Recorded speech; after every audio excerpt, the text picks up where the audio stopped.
Welcome to the Grace United Church of Christ weekly events, where the Reverend Melanie L. Seaton is the senior pastor. Here are our announcements.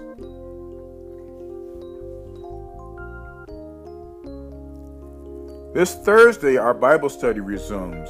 We're beginning an episode called the Book of Esther. For the next 4 weeks, we'll be studying the lessons of Esther. Hope to see you there. At Sunday school this week, the topic is Safe in God's Love. It's based on Romans 8:28. Sunday school starts at 9:30 a.m.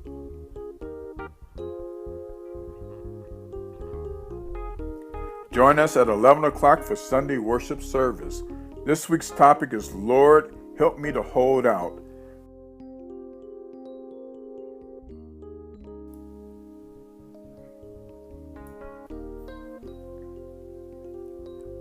Mark your calendars. August 13th at 11 a.m. is Jamming for Jesus. Free food, music, school supplies, health screenings, vouchers for haircuts, and more. Hope to see you there. That's it for this week. Hope you've had a blessed week.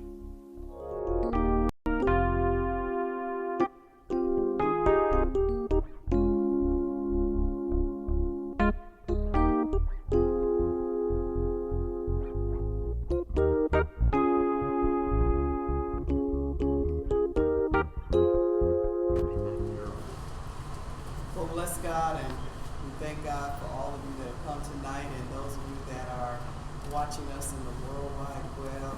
We also bless God for you as well. We pray that one day you'll find your way through the doors of grace. But we're excited for this month. We're going to be discussing the Book of Esther and really focusing on the dilemma that Esther found herself in. So very often we would rather run away from problems. I think it's so apropos, especially today with all that is going on. My goodness, the list is just growing and growing and growing of all of the racial issues that are not surfacing. They've been there all the time. It's just that we have smartphones now, and we can record it. Just the things going on in our own communities that just will not stop. We're seeing each other killing each other. Still not raising our children. So it's just insurmountable issues. But Esther's situation was a little bit different in that Esther was trying to hide who she was. My Lord. That certainly resonates. You better stop, girl. You better stop. Well, anyway, initially when I decided to do this study, it was in line with our faith-raising campaign for this year, going into our second year, and I ran across this study, and if you will take one and pass it down, and it was pertaining to stewardship. So it's a little booklet, but we're going to improvise. We're not going to really use that until the last session. So I'm holding you two coming back with your book. Amen. So anyway, she calls this, Rochelle Stackhouse, for such a time as this. Oh my goodness. For such a time as this. I think every day we wake up, we probably should be saying that. For such a time as this. And she created it as a Bible study for stewardship in challenging times. So what I want to do before we go any further, I want us to define 3 words: faith, grace, and stewardship. I think it's very important that we have a working definition. Hi. Can I get you to put these on that? Make sure everything's right. The books are already there. So, somebody want to jump in with either of those words, and I'm going to write it down. What do you say? We come up with faith, grace, or stewardship, and stewardship, rather. For faith, trust and belief comes to mind. For faith, Trust and belief. trust and believe. Anybody want to add to that?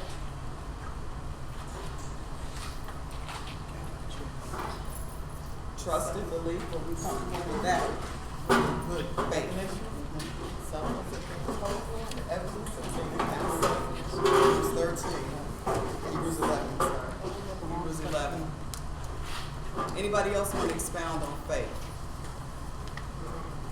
Trust and belief. Hebrews 11. Okay. So we come back to that. We can add to it. What about grace? Get somebody hand a set for Cheryl, please. Have we run out of agendas? No, we still have agendas.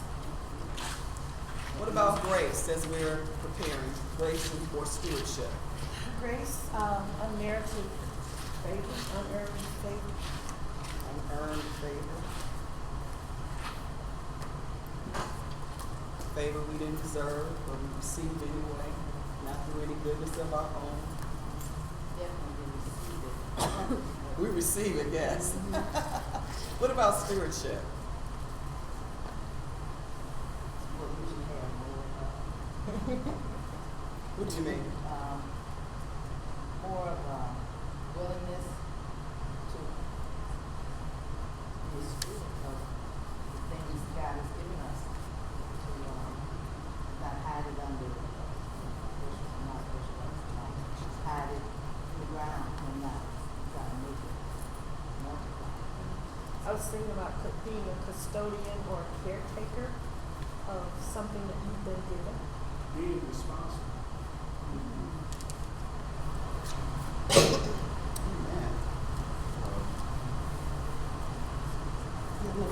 Yeah.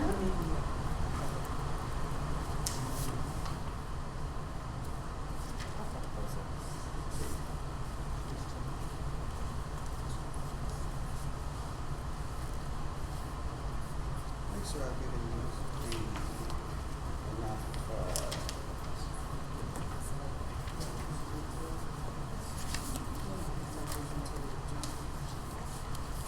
Actually, I didn't want to give out the apocryphal books when we have that back.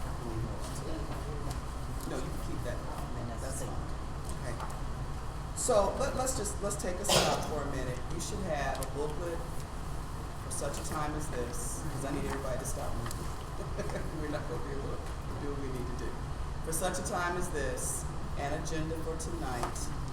And if you wanted to, I printed the NRSV version just so that we would all have something that is common. All right. Okay. We will certainly have it. If you have your Bible, yeah, sure. Someone can help us. Okay. All right. So, amen. Now we straight. Yeah. You can tell I'm a teacher. I need some water. Okay. So, how do we grow in faith? How do we grow in faith? We can always spout, as my pastor would say, Hebrews 11. But how do we grow in faith? Through hearing? Amen. Trials and tribulations. That's what I was going to say, through experience. Testimony. Deserts. Less of me, more of him. That's faith. When we got our back up against the wall and we can't go no further. And we decide that we're going to stop trying in our own, strength. Yeah. How have we received grace?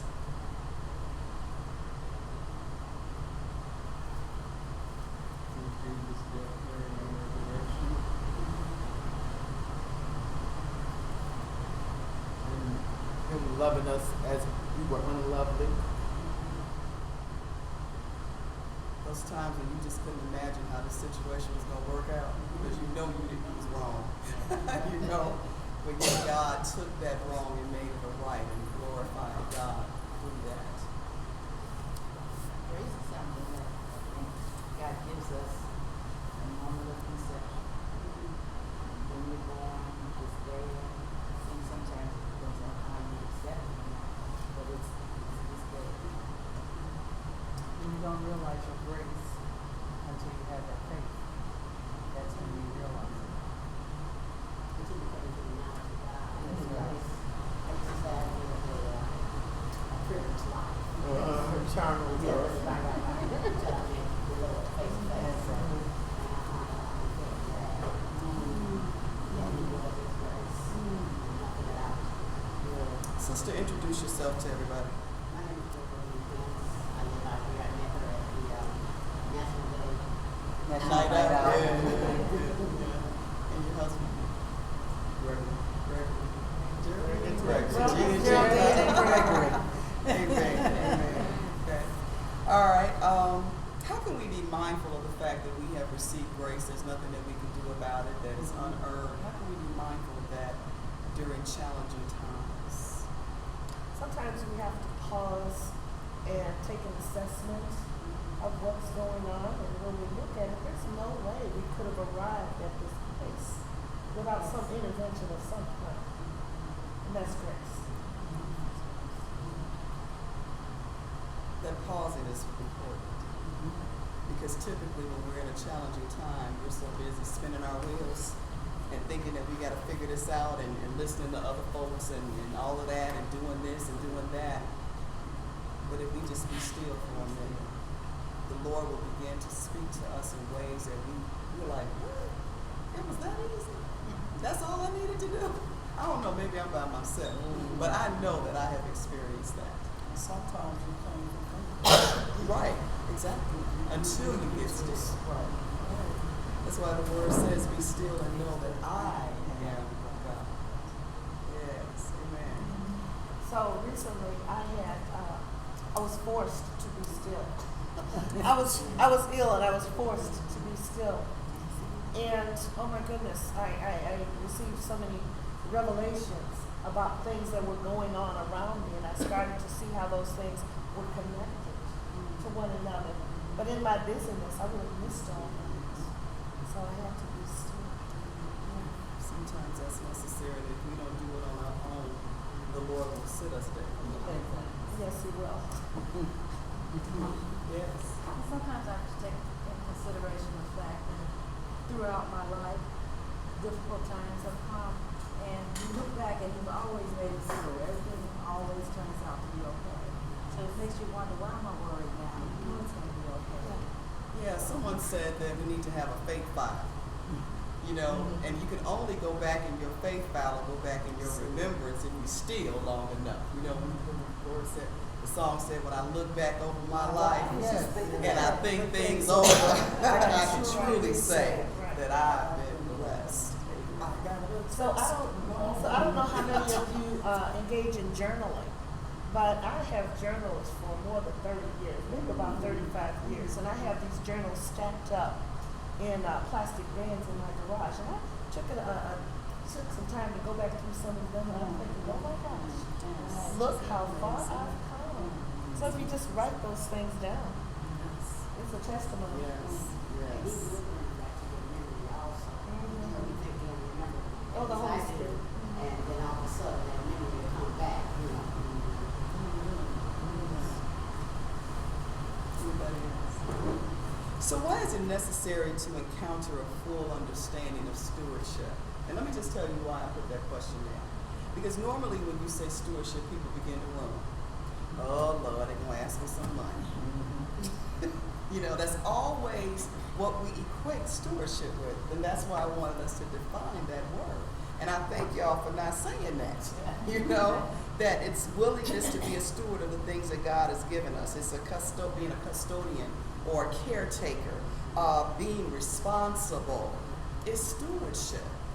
You know, I've been in, behind cars where people have taken their garbage and just dumped it out on the street. Just thinking, Who does that? right, and you probably live in this neighborhood that you're littering. Come on now, really? That's not being a good steward. So stewardship is such a large thing. It is everything about us, everything that we do from day to day. So why is that necessary to have that understanding that it's not just about money? Because that's not the only thing that God has given us stewardship. I think it'll make us more aware of given us to the earth and to each other by being good stewards, by taking care of our responsibility and what has been given to us for being stewards. He gave us to be dominion. He said we are dominion over this earth. And so we have to take care of it. This is our home. And we got to be responsible. And he also said we're our brother's keepers. And these two things came out of Genesis, Yes. okay, from the beginning. That you take care of the land, to multiply, to be aware of our brother's needs, to take care of those.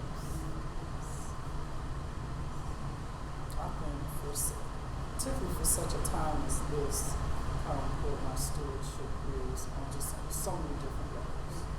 You know, good stewards over our rights to vote, good stewards over, being a mouthpiece for the mouthless, the justice piece, writing a letter, just something in regards to the injustices that pervade our everyday lives.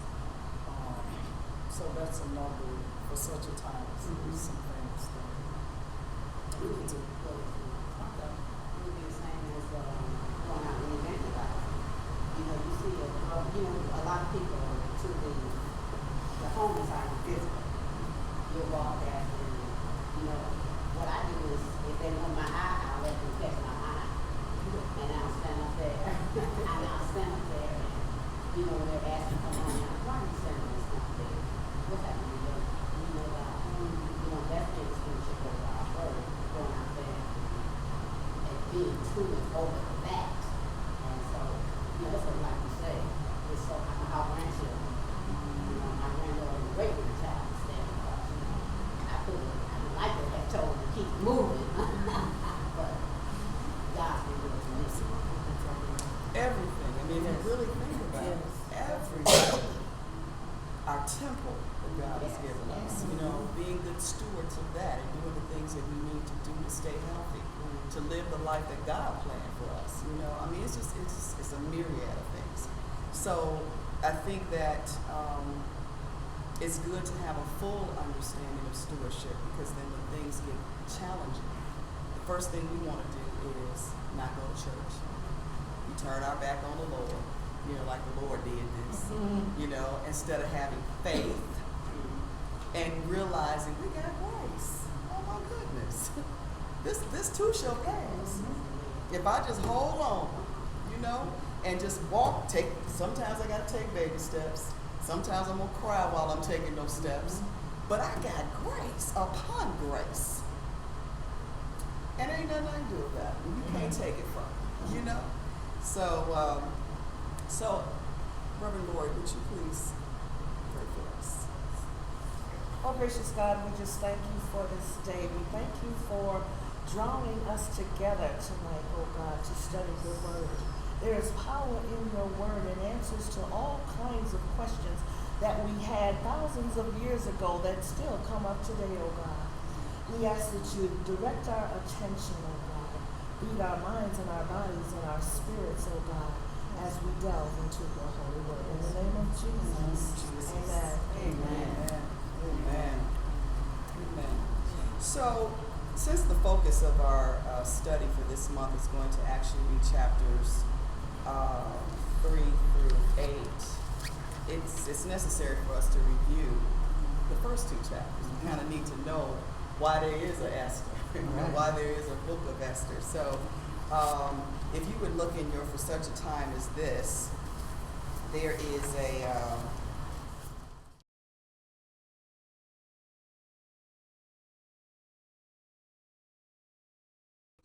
the story of Esther. Esther and Mordecai. John, would you read that for us, please? Let's begin by remembering the story told in the Book of Esther, a story our Jewish king reenact every time they celebrate the holiday of Purim. In the days of the great king Xerxes of Persia, a significant community of Israelites who had been taken captive many years before dwelt in the capital city of Persia and the regions around it. They were not enslaved as they had been in Egypt. They lived as a minority ethnic group, somewhat assimilated into the general culture of Persia, but often persecuted as minorities in any culture can be. Mordecai, a Jew, was a minor court official, and Esther was his cousin.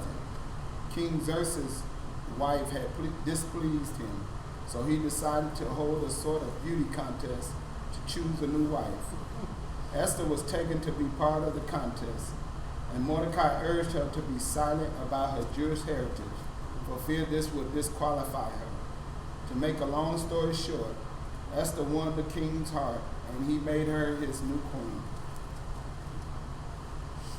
So here's another set of people in a foreign land, Much like another neighborhood. They moved from the west side, went to the north side, or went southwest, right, moving on up to the east side, right? And I love it. They were somewhat assimilated into the general culture. Oh my gosh, can somebody speak on that? Somewhat assimilated. So they let them have jobs instead of being slaves, but the jobs were menial servant jobs that probably didn't qualify for pay. Well, I'm thinking more legal, I guess now. And that's fine. That's fine. Yeah. We are very adaptable as a people. We drop everything about ourselves. I've heard many people of African descent disown that part of their lives. I ain't African. I ain't come from Africa. Which somebody did. Somebody did that. So assimilating, not just being a part of. Because when you assimilate, you don't share anything, I don't think. You do everything the others do, or whoever is in the not just getting jobs, but trying to adapt them to their religion, trying to change their faith and their beliefs. The entire culture. The names, like, Yes. Absolutely. Perfect example. Absolutely. So they were assimilated, but often persecuted. So no matter how much you try to be like the majority, you still who you are. I don't know why we can't get that. We can't get that. The majority want to be like us so much. I just want to. I don't understand. They But do. they have the luxury. They try to be like us, but they don't own it. Right, but they want to try to Yes. take everything that we want. So that's sort of setting the background for why Mordecai and Esther were in this place. And of course, there's another name for the King Xerxes of Persia, King Ahasuerus. I don't know if I'm saying that right, but that's as close as I can get. But anyway, so sometimes, when we're reading in one version, they'll use one thing, and another version, they'll use another. That's why it's always good to look at multiple versions and translations of the Bible so that you get a real good understanding of things. But anyway, what do you think about this? I mean, how many of you have read the story of Esther? Oh my goodness. Okay. So what about this first chapter? What about Queen Vashti and that whole thing? What happened? What happened there? What was this thing she did to She displease didn't him? obey her husband's commandments. She did not come when he called. Yeah. she knew he was intoxicated Exactly. and wanted to show her off. Yes. Right. She probably was tired and had a hard day. Probably. being fanned and Probably. waited on. Yeah. Right. Or maybe he was acting up. She just decided, I'm not coming. I'm not coming. I don't even like his friends. Right. I told him not to have him over here. Everybody had been through it before. Yeah. Waiting around like you Yeah. me. A possession. Yeah, I love Vashti. I think that's something. That's something right there. So Vashti refused to be used and to be paraded around like she was simply a piece of property or a piece of meat, as opposed to his wife. And even though that was the tenor of that time, You know, I mean, it was expected that she would obey him, that she would do what he had requested. I'm reminded of John and his daughter that he had come out and dance with his friends. Yes. Every time I think about that, I think, you know, my daddy made us come and play the piano. You know, we had to play the piano. You know, we didn't, you know, dance. You know, that's interesting. But anyway, so Vashti refused, and as he could do, he just got rid of her. She know that. He was into his butt saying, I'm going to take that. Yes, yes.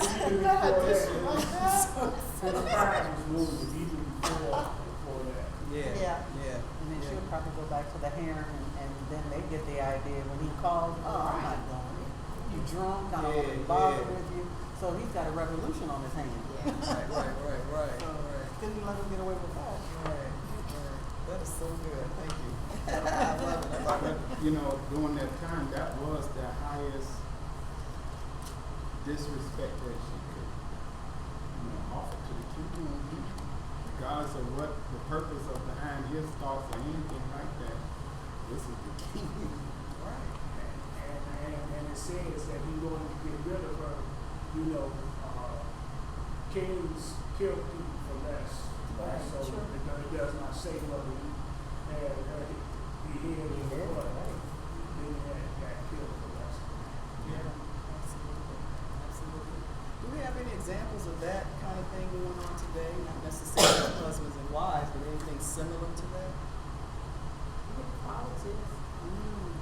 I can't think of one specifically, but you know, there have been times when somebody has disappeared or off the scene and they don't really do much, or the police power, you do whatever you want to do, you know, you can get away with it, it doesn't matter.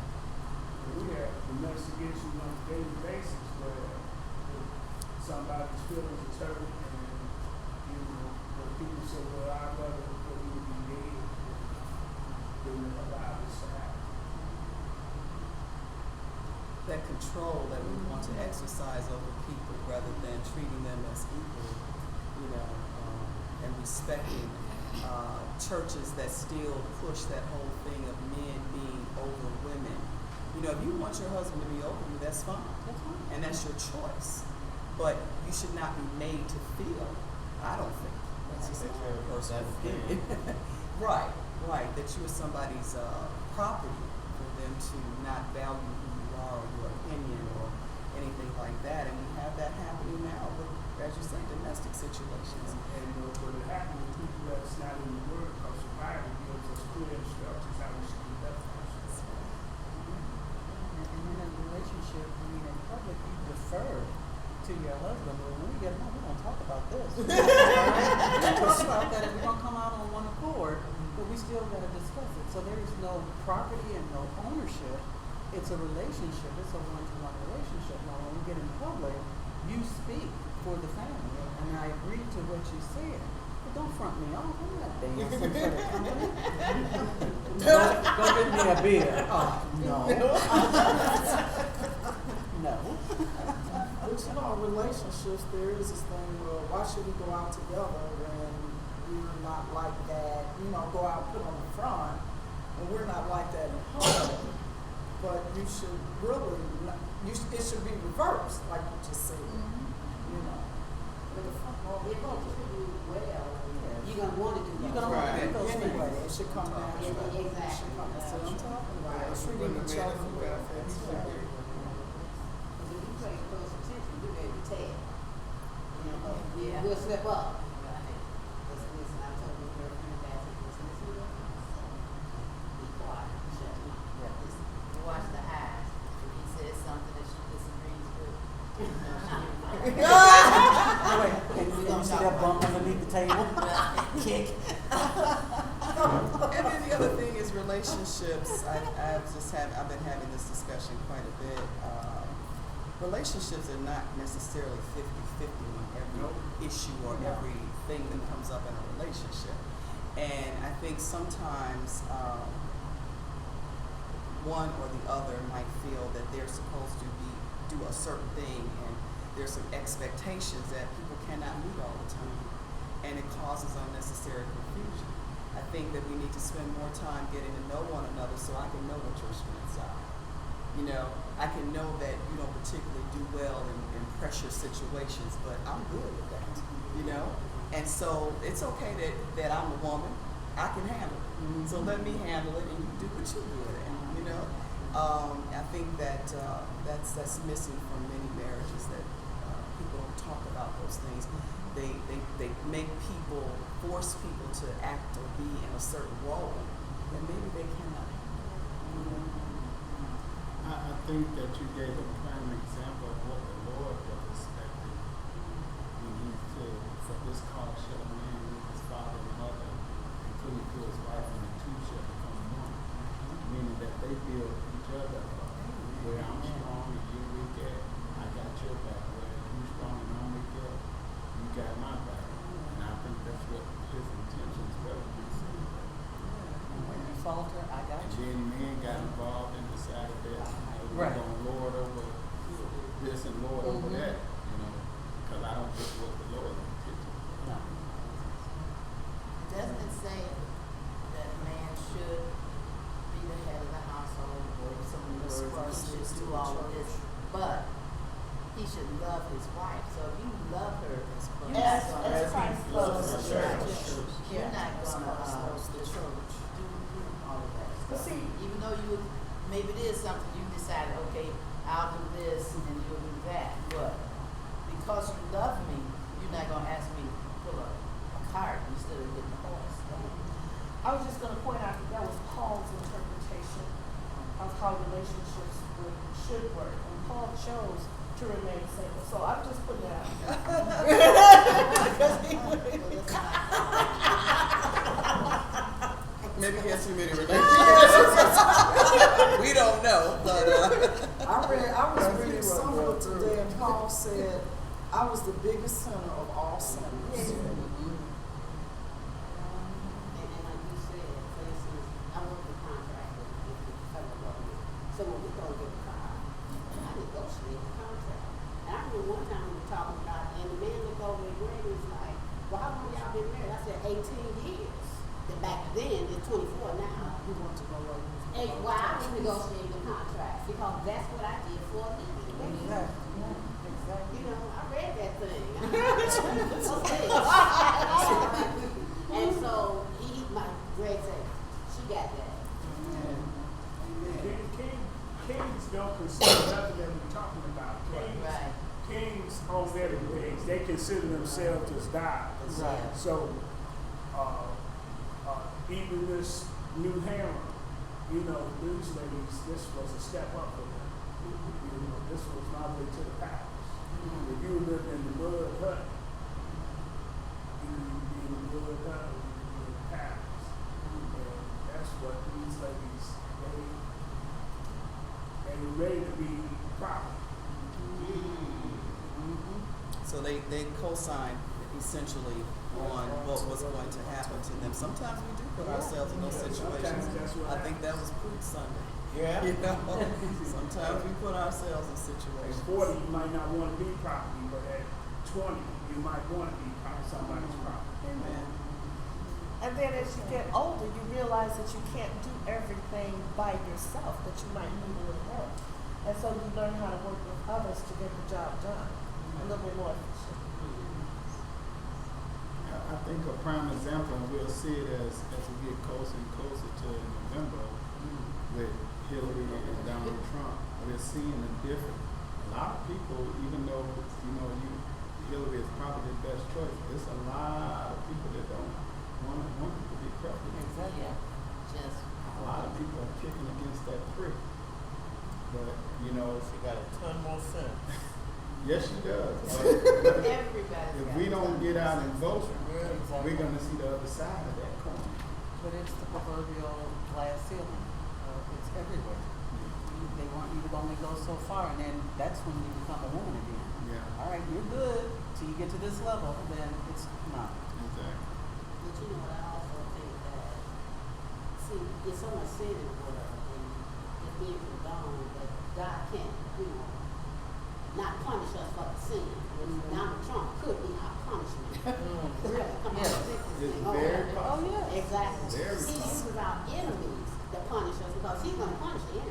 anyone. Now let us pray that this Let is us not pray. what it's going to be. Exactly. Because this man. Don't call We me need grace. judgment on us. We need okay? grace on that. We need grace now. What- We need some grace on One that. thing this candidate has done has gotten us to sit up and take notice. Yes. Right. Not take some things for granted. That's right. That could That's be a right. purpose. Because this little bit we got could easily be snatched away. So, speaking of snatching away, so when we go into the second chapter, Queen Vashti has been dismissed, and so now he goes into the rigmarole that they go into when they're picking a new mate, and so something happens. Vashti does become the queen after I think a year-long process of grooming and preparation and all of that. But something else happens that's very pivotal to this story. And what is that? It was with Mordecai in the second chapter.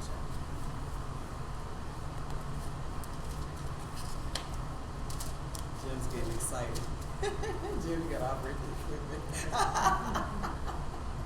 He knows what's going to happen if somebody doesn't step in and help Jesus. But something else happened before that. Mordecai saved the king's life. Yes, yes. And how did he save the king's life? I think He had overheard a rumor or something that they were going to try to kill him. Exactly. Right. Spoke up. Yes, yes, It was the voice against wrongdoing and evil. yes. Even though he was not, the king's not a Jew, he is, it did not matter. There was a wrong getting ready to be committed, and he stepped up and voiced that. And so what happened as a result of him, Mordecai telling the king or making him aware of this plot to kill him? What happened? He was so faithful, right?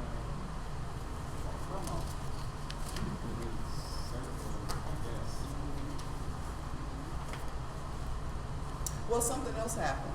The king promised him something. in chapter 2. He did write it down in the record.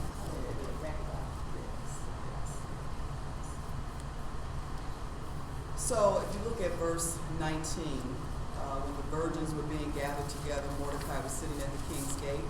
Now Esther had not revealed her kindred or her people as Mordecai had charged her, for Esther obeyed Mordecai just as when she was brought up by him. In those days, while Mordecai was sitting at the king's gate, Bigthan and Teresh, two of the king's eunuchs who guarded the threshold, became angry and conspired to assassinate King Ahasuerus.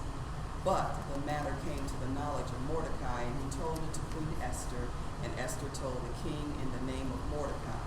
When the affair was investigated and found to be so, both men were hanged on the gallows, and it was recorded in the book of the annals in the presence of the king. And reported because at some point he should be rewarded for that. So that kind of got two of us. The cousin got to become queen, and he got his own promo. Right. So let's go to chapter 3. And can I get a volunteer to read the first 6 verses, please? After these things, King Ahasuerus promoted Haman, son of Hammedatha, Sound it out the best you can. Hammedatha and Agagite, and advanced him and set his seat above all the officials who were with him. And all the king's servants who were at the king's gate bowed down and did obeisance to Haman, for the king had so commanded concerning him. But Mordecai did not bow down or do obeisance. Then the king's servants who were at the king's gate said to Mordecai, "Why do you disobey the king's command?" When they spoke to him day after day, and he would not listen to them, they told Haman, in order to see whether Mordecai's words would avail, for he had told them that he was a Jew. When Haman saw that Mordecai did not bow down or do obeisance to him, Haman was infuriated. But he thought it beneath him to lay hands on Mordecai alone. So having been told who Mordecai's people were, Haman plotted to destroy all the Jews, the people of Mordecai, throughout the whole kingdom of Ahasuerus. Now, isn't that something because of one Jew, they wanted to get rid of all Oh. of them? He was Do it offended. anyway. This is just. Just This looking is for an That's an excuse. But he was offended. Yes. Because this little black man disobeyed him and would not bow down to him when he came past. He was like, well, who is this guy? You know, and he didn't do what all the other servants or people that were beneath him. So he said, I'm not with you. So he got a little power, Yep. and it went to his head. Mm-hmm. Well, yes. How many times have we heard that, Yes. unfortunately? And so he wanted people to bow down and recognize that he was in power, Haman. And Mordecai refused to do that. Why did Mordecai refuse to do that? Because he wasn't God. He wasn't God. He wasn't God. They talk about how this book does not mention God, but we're going to talk about the ways in which God is definitely lifted up. But he knew that he was not supposed to do that. I'm in a foreign land, but now I do know what I'm supposed to do, and that I'm not going to do. And so Haman was furious about it. And so let's go on to 7 through 11. In the first month, which is the month of Nisan, the 12th year of King Ahasuerus, they cast pur, which means the lot, before Haman for the day and for the month, and the lot fell on the 13th day, and the 12th month, which is the month of Adar. Then Haman said to King Ahasuerus, there is a certain people scattered and separated among the people in all the provinces of your kingdom. Their laws are different from those of every other people, and they do not keep the king's laws, so that it is not appropriate for the king to tolerate them. If it pleases the king, let a decree be issued for their destruction, and I will pay 10,000 talents of silver into the hands of those who have charge of the king's business, so that they may put it into the king's treasuries. So the king took his signet ring from his hand and gave it to Haman, son of Hammedatha, and Agagite, the enemy of the Jews. The king said to Haman, the money is given to you and the people as well, to do with them as it seems good to you.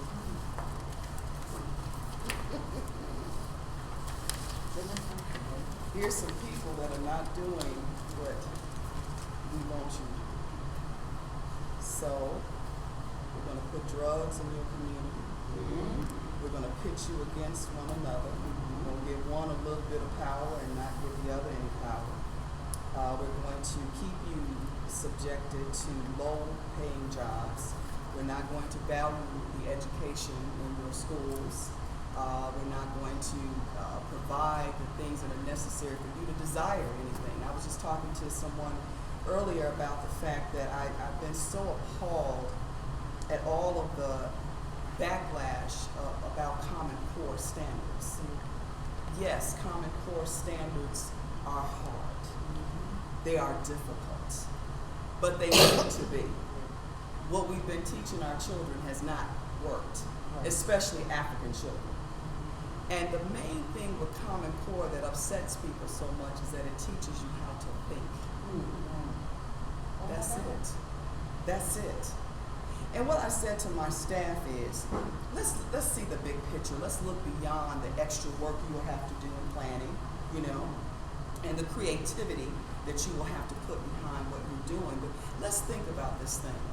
If we are teaching children, they're required to no longer do their own work by themselves all the time, but to sit in groups and be given things and said, now, this is the dilemma that we have. How are we going to solve that?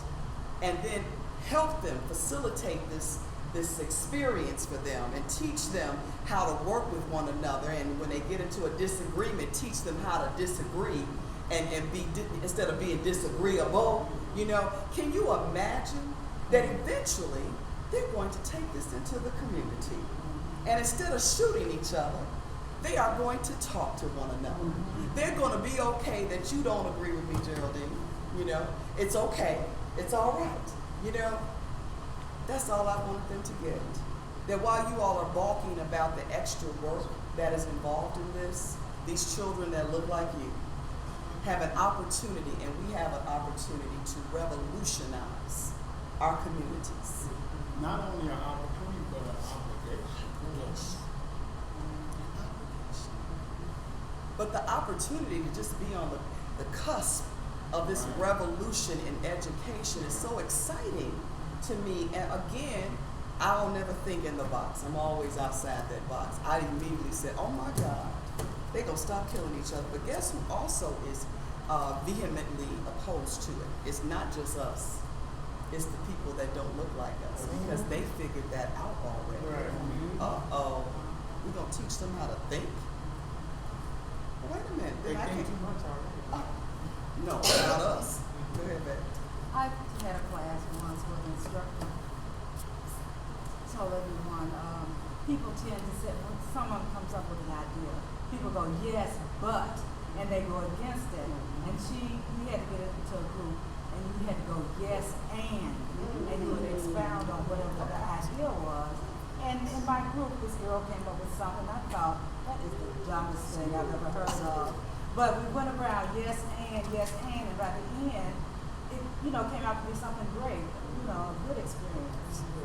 That's good stuff. Yeah. I saw you make note. Yes. First staff meeting. Hey, my job is called brainstorm. And when you get a group of people together, you come from all different areas of the bank, and you go into a room and there are no wrong answers. Just start throwing it out and put it up on the wall. And we had all these yellow stickers. And then he said, everybody, just speak up. What do you think? There is no wrong answer. And when you see over 100 stickies up there, people are just coming out with just whatever comes out of their mouth. Then we have the job of taking those stickies and let's put it in some kind of order. Here's like ideas over here. Then you have 30 over here. You may have 40 in this column that are alike, and you may have the remaining 30 over here. And so then you start weeding through those. If we did this, then what about this one over here? Does it make sense? So brainstorming is a good way to get everyone involved. Everyone has input, right? And everybody feels like they're contributing. So you don't have this, I'm better than you. I think people discover their gifts through those kind of things when they're allowed to be a part of the process. Because otherwise, some of us, if we had our way, we wouldn't say nothing. I remember when I was in school, I was shrink down because I did not want to be called. And then somebody would give the answer, and that's what was in my head.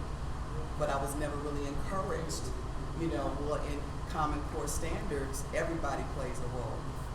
No child is allowed to fall underneath the table and not be noticed. The teacher is walking around instead of being at the board and telling everybody, scoring the little tops off their head and telling them what they need to think. We're allowing the children to think, and sometimes through trial and error. Failure is not a bad thing, and you encourage them that it's okay if you didn't get it right this time. It's all right. Where do you think you made your mistake? What do you think happened? So all of these things would teach our children to be elevated to a level that we were. We were there. We were kings and queens. And it is meant for us to be restored to that status. So let's finish this chapter. And so now, we've been introduced to Vashti, and she's around very short. We found out why Esther became the queen and how Haman was very integral in her upbringing for whatever reason. We don't know. Maybe her parents obviously Mordecai, sorry. Lord, yes. Mordecai. Well, Haman had a part in her upbringing too, in a different kind of way. Yeah. And so we were introduced to them, and then Mordecai did a solid for the king, and now he's in the Amos. His name is in the book. So now we get to the good part. Why Esther? Why there is a book called Esther? So somebody would like to finish 12 through 16. 15, I believe it is. 12 through 15. And the king's secretary was summoned on the 13th day of the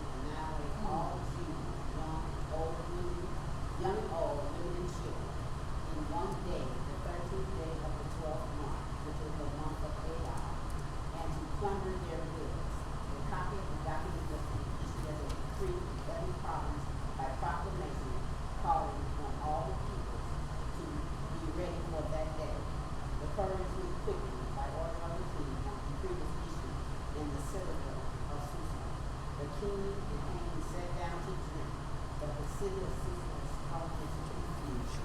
My Lord. Well, so, I was thinking about the king and how sometimes we have to be careful when people give us part of a story. We have to wonder, why are you telling me this? You know, when you wouldn't normally probably tell me. You know, we have to be cautious of people. Because I don't know, we certainly find out later that he reversed all of that, but at this point, he might not even realize how serious this was or the far-reaching implications of it. He trusted him. He had appointed him, and he thought he should have been able to trust what he said, that this is going to be a good thing ultimately, because these people are not doing what we do. They don't need to have a mind of their own. They don't need to practice their own. They don't need to have greens and chitlins on Sunday. They need to have what we say they're supposed to eat. So it almost seems like he was duped into making this. He did all that without even naming who the people were. Yes. They. So, you know, it almost seems like they didn't have the first 5 books of Moses either, because I read the story before. And that's how Moses was saved, because they were killing all of the firstborn Jews trying to find the Savior. Well, the kingdom, they didn't adhere to this book. And that's why in the King James says that the whole town was perplexed. The people want to know why we're doing this anyway. So the town was perplexed. That's what the King James said. And why are we doing this? But what we have to understand is that you have 2 men drunk with alcohol and drunk with power, pride, all the things that the Bible speaks against. So that we have to, this is what occurred. When and we have to be careful, because all these things could happen to us. We could be laid to head or something. How we gonna act? How you gonna perform when they make you the boss of other bosses? Stewardship. Goes back to stewardship. Assimilating ourselves in others' cultures. And isn't that what happened to our ancestors when they didn't want them to read? When we found reading, we put the devil with. And they made it a second time. We put the devil when we found reading. They didn't want you to read. Because if you could read, then you could read the Bible and you would know that the things that you were being told were incorrect. And you could read other things. You know, it wouldn't have taken us so long to know we were emancipated. You know, we wouldn't have to wait to Juneteenth. And that's another topic. Being in authority does not mean that you are intelligent. Because Daniel says, let's tell the king, let's have a drink and sign the letter, and we're gonna get this done. And the king didn't even give it a thought. He was like, okay, let's do it. I like where you're going with that, because in authority, we need to not abdicate our authority. We need to not give it away. I'm in authority, but I also need to investigate what you're asking me to do. I'm not going to necessarily co-sign on what you say or just give you an immediate answer. I don't have to do that. You know, a lot of times people think that they have to do that, whether they're in power or not. They have to give somebody an answer, that they have to feel obligated to the request that they ask. And you're right. He just okay. He brought in his wine he'd like to drink, you know, and so, okay. Let's do this. But you're right. This has been repeated itself over and over and over again. Giving orders to destroy, to kill, and to annihilate. And I'm sure we don't see the background of it, but I'm sure Haman was stroking the king's ear in the background, telling him, you know, these people don't respect you, and they don't this and they don't that, and this stroking is illegal, and you bigger than that, you better than that, and you deserve better, you know. So he was stroking the ego. He's stroking him, saying that the guy sitting outside your office there, he won't even bow down to me when I come in. And I'm your second in command. You gotta get rid of these people. Exactly. Yes, my goodness. I mean, we're reading this and this happened, I don't know, but it sounds like today. I read it, I'm like, oh, no. I read this. So what do you think about that? We read in the Bible things that have happened, but we're still experiencing those same things. There's nothing new under the sun. No. I'm wondering, have we learned a lesson as a people? Well, That's what I'm thinking. some of us have, but a Not lot of us enough have of not. us. And unless we pass it down to the next generation and they pass it down, they'll have to relearn those lessons all over again. It just becomes more costly. Yes. And so with each generation, they have always come up with a solution to keep them from being able to pass it on. Or something blocking the way. Right, something, putting something in the way to block Some resistance. Yeah. And the best thing that they've done is to keep us separated from each other. We won't unify for nothing, right? I need to get to the big house, and I can't get there if I'm trying to pull you with me. I was looking at something today, and it was saying about in 1961 there was I forget the number of black businesses. There was like a 60%, 70% black businesses back in 1961 compared to today where there's only 7% black businesses. And then they also went as far as to say, I forget the other thing, I'll remember later. That just blew me away, the fact that in 1961, during the civil rights, in the heat of the civil rights movement, we had businesses flourishing like that. Because we were in communities where we stick together, we didn't get our money and run. Well, not only that, they didn't allow us in their stores. Right. So we had to have something. So that's why we had to like this. That's why We we had had everything in our everybody community. lived together. It was just not. We had to stay in that one little microcosm of the community because we could not assimilate into theirs, so we had our own stuff. And that's And- one of the reasons right after Christmas, the celebration of Kwanzaa is indicative of all of those qualities and things that we were doing back then. So how many of you remember the meat man and the milkman? And Yeah. I'm sure the egg man. And the And I used to come in our neighborhood. Yeah. Oh my God, yes. And likewise, with that, there's a document. When I saw this document, I was like, wow. And it was the history of our people we're responsible for so many things, making the chairs we sit on, the walls, the doorknobs, but we didn't have the money to get the patents. Well, the knowledge Back then. that we So- should have, that we shouldn't. Or we would share the ideas with Right. someone and And they they would still- steal the idea and represent it. But even still, unfortunately, we don't always listen and learn from others. We keep knowledge to ourselves.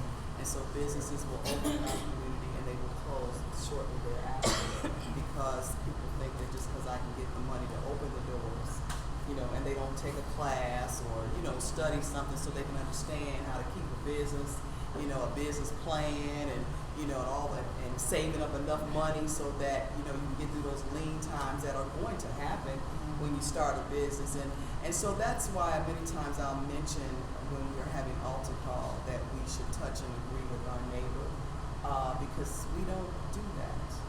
And I might not necessarily understand what you're going through or I might not necessarily see what you see, as Deacon Jim pointed out to us in one Sunday school lesson when we were discussing this whole thing about why it is that I can see that you're making a mistake, but you can't see you making a mistake.